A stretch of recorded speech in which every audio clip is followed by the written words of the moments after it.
Good morning, church. Well, we were talking yesterday about encountering God and in worship, how worship was a form of encountering God. But we're encountering God all week. And I say all week because I assume we're going to church on Sunday and then going back to church on Sunday. It's so all week we have an opportunity to worship him. And we worship him by things that we do. The things that we do that we're called to. You know? Well, this morning, as we do every Wednesday morning, there's a group of us pastors from the area who get together for a time of prayer, and a time of discussion. It gives us a great time for us to just basically talk to each other and just check in with each other, see how things are going. And this morning, one of my brothers said something that I found very profound, and it really struck me. He said, there's times that I just don't feel like I'm God's first choice. Wow. Did that ever hit a spot? I loved hearing him say that. Well, why would you love hearing him say that? Well, because if we did think we were God's first choice, just think of how that would taint us. If we thought we were God's gift to creation, just think of the arrogance that would come along with that, and the uppityness.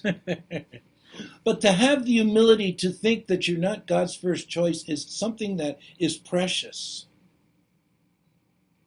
The Bible says, "You did not choose me, but I chose you and appointed you that you should go and bear fruit." This is from the Gospel of John 15:16. Wow. You did not choose me, but I chose you. For this brother to tell me that he didn't feel like he was God's first choice brought to mind those days of children playing on the sandlot, and a pickup game of baseball, let's call it. Two captains are chosen, and then they go about the business of picking from the remaining kids that are in front of them to form their teams. Well, you get down to the point, and then there's always two last people left. And these often are the people that you really wish that you would pick to be on the other person's team. Well, let's consider we're at that game, and there's two people left, there's two players left, Joshua and Sarah. Joshua is a stocky boy who wears glasses.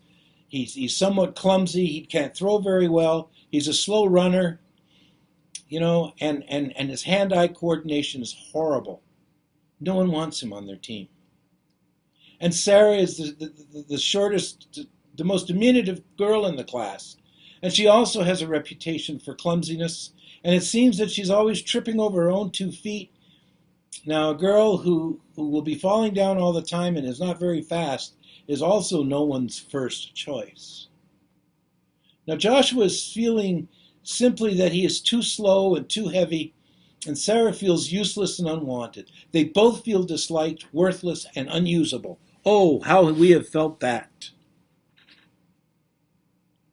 Just like these children on the sandlot.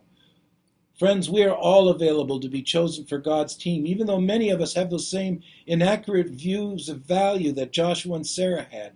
They may not be great as athletes, but boy, they've got heart. They want to play. They want to be there. They want to be chosen.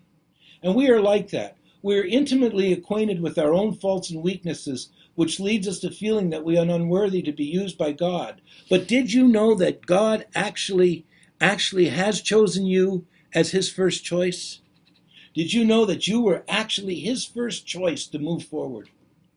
Oh yes, many times it feels like we are the very last to be chosen and useless for a particular task. However, in God's eyes, you are his first choice for whatever he has created you to do. In fact, when God is picking his team, we are all his first choice for whatever individual plan he has in store for us. In Ephesians, he says that we are God's handiwork, chosen by him to do that work. And quoting from the article, "You are God's first choice," from the Therese Ministries from February 1st, 2019, they write, and I love this, God has God picked us to be successes, to bear fruit. He hasn't created anyone useless yet, and He didn't start with you.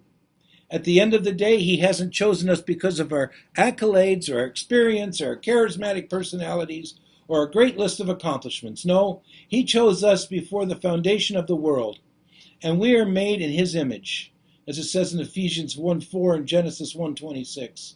Although our flesh remains weak at times, when we are born again, our spirits become brand new and reflect Jesus' perfection. He sees us differently than the way we see ourselves and the way the world may see us. Oh, the Bible tells us the Lord does not see us as man sees, for man looks at the outward appearance, but the Lord looks at the heart. In 1 Samuel 16, verse 7.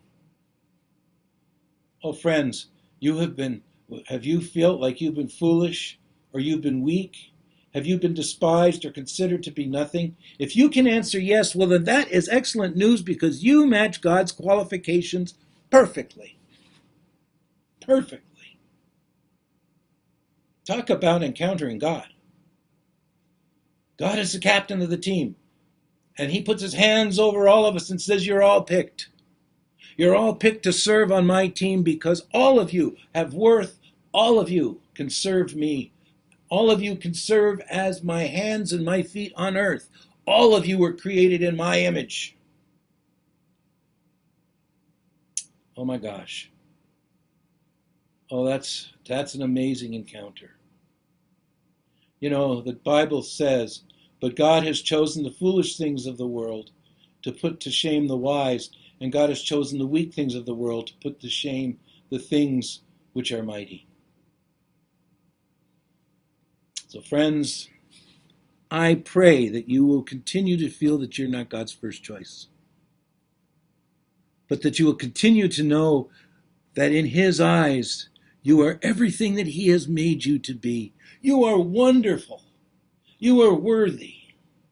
You are His child. You are worthy to be called a child of God. And He loves you so much, and so do I. God bless you. Stay safe, stay healthy, and until tomorrow, goodbye.